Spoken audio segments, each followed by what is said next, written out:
अब आज 5 मिनट में 10 मिनट में मैं कुछ और बातें आपसे करूंगा। एक केस स्टडी पर मैं आपसे चर्चा करूंगा। यह है अभिषेक गुप्ता, राहुल कोचिंग के मालिक, सीईओ और मतलब मालिक उसके। आपने किसी को इनकी फोटो लगाकर न्याय की मांग करते हुए देखा? ये नहीं देखा। अब सवाल यह उठा कि जब इनकी कोचिंग में इंसिडेंट, इनकी कोचिंग में घटना, तो इनका नाम, इनकी फोटो क्यों नहीं आई? ये एक केस स्टडी मैं आपको दिखाने जा रहा हूं, बड़ी प्यारी केस स्टडी एग्जाम्पल के साथ। 2002 में मोदी जी पहली बार गुजरात के सीएम बने। 2002 में केस स्टडी देखिएगा। हो सकता है जीवन में कभी आपके साथ ऐसी कोई घटना घटे तो आप इसे समझ सके, कोरिलेट कर सके, और ध्यान अगर करते हैं फिर तो कोई बात ही नहीं, तो घटनाएं घटती ही रहेंगी। 2002 में मोदी जी सीएम बने। 2007 में वो फिर सीएम बने।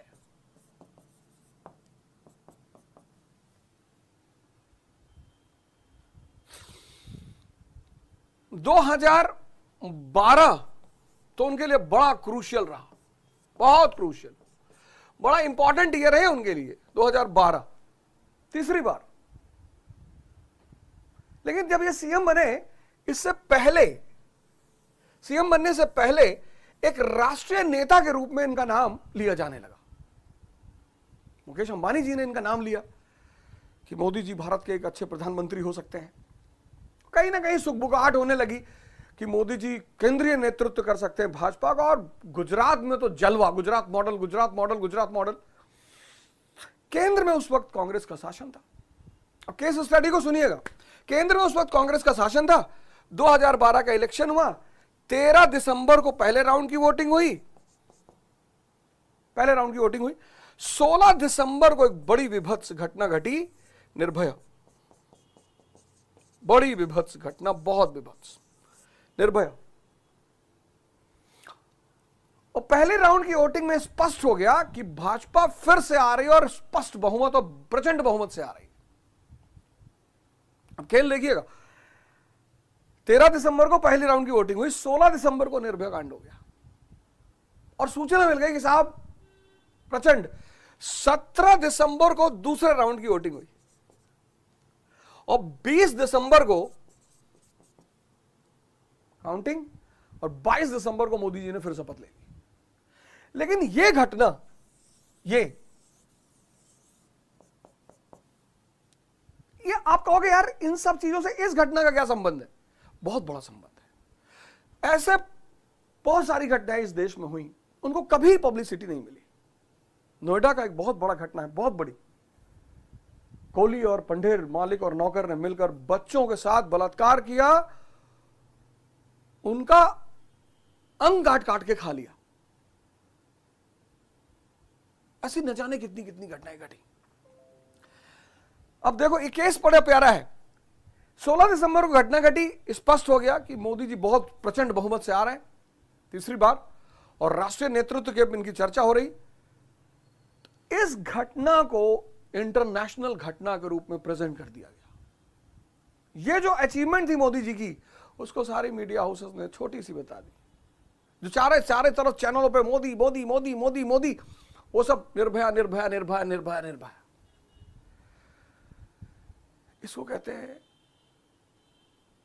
राजनीति, और राजनीति में मुद्दा को कैसे बड़ा या छोटा बनाया जाता है। अब 27 जुलाई, मेरे बड़े सारे मित्र जानते होंगे कि बिरला ऑडिटोरियम जयपुर में मेरा सेमिनार था शाम को 5 बजे। बहुत भयंकर बारिश हुई जयपुर में 27 जुलाई, और 27 जुलाई को ही दिल्ली का कांड हुआ। मेरा सेमिनार बिरला ऑडिटोरियम में 27 जुलाई, जो कि शुरू हुआ 6 बजे से। 28 जुलाई गुरु महाराज का आदेश कि मास्टर जी गुरु महाराज। बोले लखनऊ आ जाओ, दुर्गा तिवारी के यहां एक छोटा मोटा आयोजन है, ईशान बिल्डर्स के नाम से कंपनी शुरू हो रही, तो सबको आना है। मैं लखनऊ पहुंच गया। दुर्गा तिवारी के प्रोग्राम में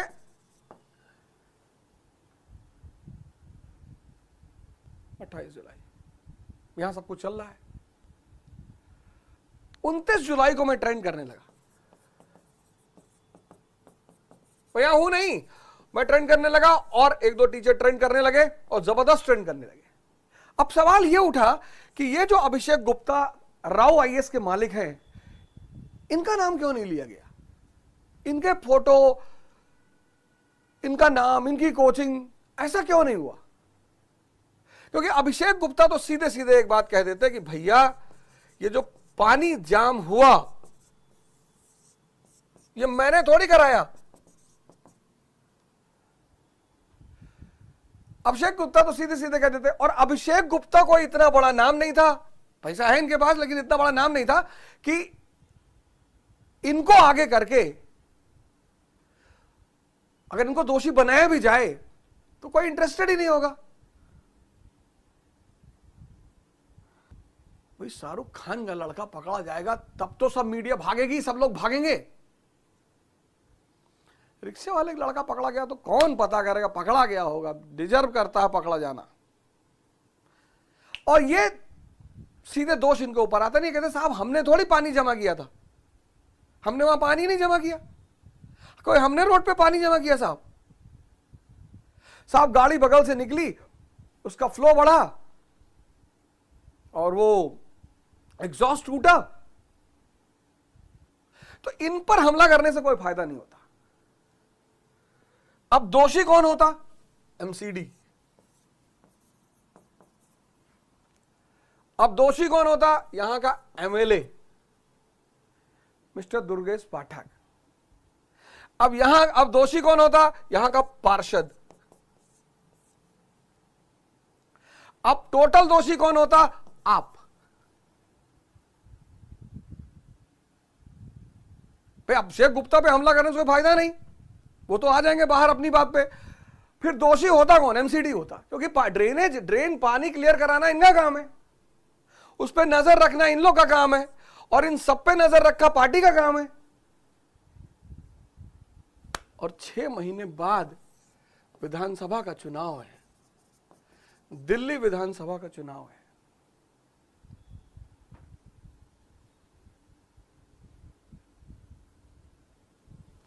बोले अब ऐसा ना हो बड़ा मुद्दा बन जाए, हम ही लोग लपेटे में आ जाओ, पार्टी बदनाम हो जाए, विधायक बदनाम हो जाए, पार्षद बदनाम, ऐसा ना हो जाए यार। बोले फिर? अरे बोले अवध ओझा नहीं आया यार, इसको आना चाहिए।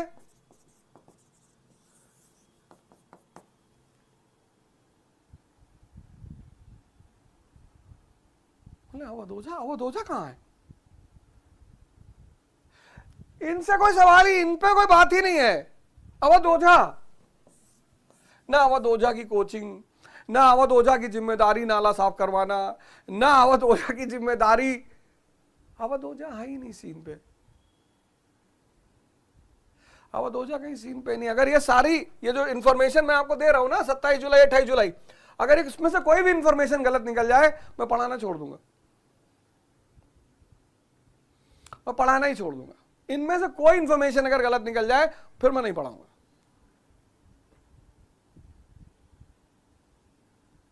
बोले अब मैं कोई दर्शन शास्त्र का टीचर तो हूं नहीं, और मैं गुरु भगवान के आदेश पर यह सब काम करो। भाई अवध ओझा मतलब बेईमान, अवध ओझा मतलब डाकू, ये सब अवध ओझा का मतलब है। अवध ओझा मतलब डाकू। बहन आज बोली ना कि गुंडा है, छोटा बोली वो डाकू। अवध ओझा मतलब बेईमान, डिसऑनेस्ट। अवध ओझा मतलब अनइथिकल, अनैतिक। अवध ओझा मतलब डेविल, राक्षस। इसको तो मैं कितनी बार स्वीकार करता हूं जब ये पढ़ाता हूं।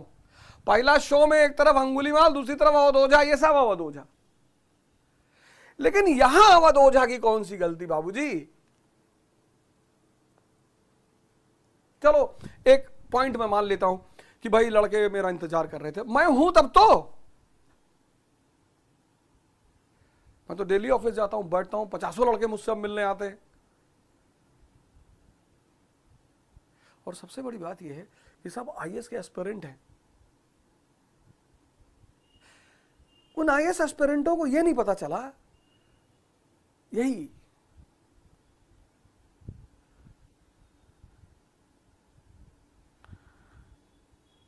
ये देखो, ये सब मतलब अवध ओझा। अरे गुरु महाराज का आशीर्वाद था, इससे बाहर निकले तो हमने कहा यार तुमको भी पढ़ाएं, तुमको भी बताएं, तुम भी इस सूत्र को फॉलो करो, तुम भी अपने जीवन को परिवर्तित करो। इससे बड़ा इल्जाम कोई माई का लाल लगा नहीं सकता। हम ये लगा रहे हैं।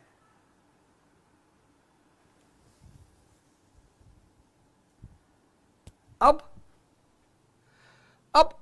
चारों तरफ अवध ओझा, अवध ओझा, अवध ओझा। तो इन लोगों को कोई पूछ ही नहीं रहा है कि भैया एमसीडी है, बोले कौन एमसीडी यार, भैया ये एमएलए क्या एमएलए, भैया पार्षद, अरे पार्षद क्या, पार्षद आके पाइप लगा के मुंह से खींचेगा, बोले आप, बोले ये तो ईमानदार पार्टी है, ये तो ईमानदार पार्टी है, ये कहां कुछ कर सकती है।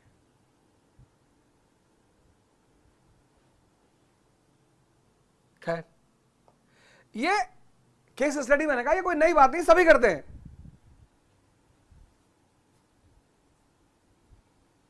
मेरा इंस्टीट्यूट है अवध ओझा क्लासेस,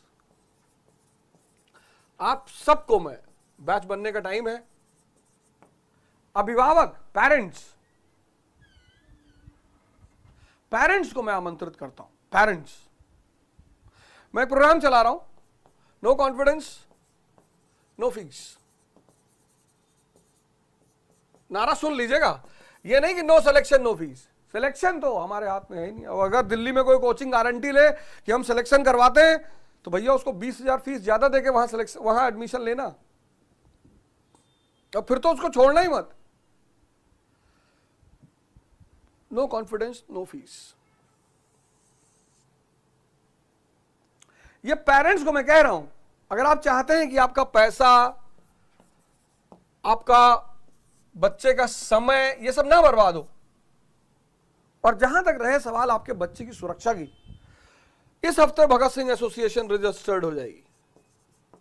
मुझे नहीं पता सरकार और सुप्रीम कोर्ट क्या करेगी, मुझे तो ये सब पता नहीं क्या कर रहे हैं वो लोग या आगे क्या करेंगे, पर इस हफ्ते भगत सिंह एसोसिएशन रजिस्टर्ड हो जाएगी। आपके बच्चे की medical emergency, educational emergency, educational assistance, counselling, online sessions, एक बार और भी मैं कह चुका हूं, उसको फिर से रिपोर्ट वो कर रहा हूं। अगर आपका बच्चा हमारे यहाँ पढ़ता है तो इसका तो अपने आप मेंबर है, वो बाहर के लोग भी ज्वाइन कर सकते हैं, बस ये संस्था रजिस्टर्ड हो जाए, बस ये संस्था रजिस्टर्ड हो जाए, तो हम आपको ये सारे असिस्टेंस यहां पे देंगे। आप टेंशन मत लें, अगर आपका बच्चा सिर्फ हमारी संस्था से रजिस्टर्ड ही है तो भी हम सारी सुविधा देंगे उसे। मैं भी चाहता तो 50 लोगों को बुलवा के वीडियो बनवा देता कि देखो इनके साथ क्या किया, उनके साथ क्या किया, पर वो सब गुरु महाराज की महिमा है। अगर आप कभी जीवन में फंसे, पहले आप पैनिक कभी मत होइएगा, आप ये देखिए कि आपके फंसने से फायदा किसको हो रहा है। किसी को तो हो ही रहा होगा। डायरेक्ट फायदा किसको हो रहा है? No confidence no fees. आप चाहते हैं कि आपका बच्चा यहां 5 साल 4 साल ना बिताए, ना परेशान हो, तो ये हमारा प्रोग्राम है नो कॉन्फिडेंस नो फीस। आप आइए, 5,000 रुपये जमा करिए, हम आपके बच्चे को 3 दिन की क्लास देंगे। अगर वो 3 दिन बाद बोलेगा कि नहीं साहब हमको कुछ नहीं समझ में आया, आप अपना 5,000 रुपये रिफंड ले लीजिए, आपको जहां मर्जी हो वहां एडमिशन कराइए। आपकी जहां मर्जी हो वहां एडमिशन कराइए।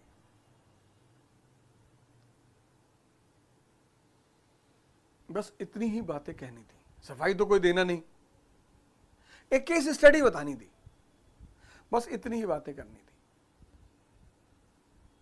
जब तक गुरु भगवान का हाथ है सर पर, कुछ कर ना पाओगे, क्योंकि मैं जुड़ा हूं उस असीम से, इनफाइनाइट। जो विजिबल यूनिवर्स है ना, विजिबल, उसका डिस्टेंस जानते हो कितना है? 95 बिलियन लाइट ईयर्स। 400, हमारी गैलेक्सी में 400 मिलियन स्टार्स हैं, बगल वाली एंड्रोमीडा उसमें भी 500-600 हैं, और ऐसी गैलेक्सियां ट्रिलियन ट्रिलियन हैं। और जिसने इन सबको बनाया है, मैं उसकी शरण में हूं। आपको भी आमंत्रित कर रहा हूं। जय हिंद, जय भारत।